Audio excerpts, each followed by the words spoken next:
going? Just somewhere. Somewhere where? Basta.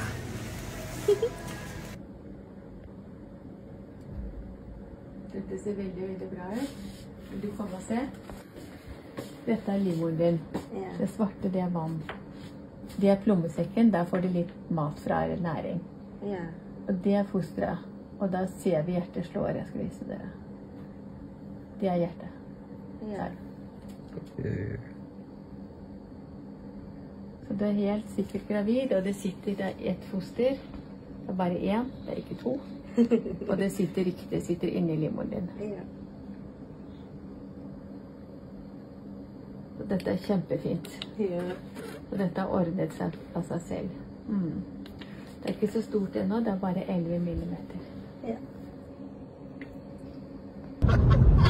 Gratulerer!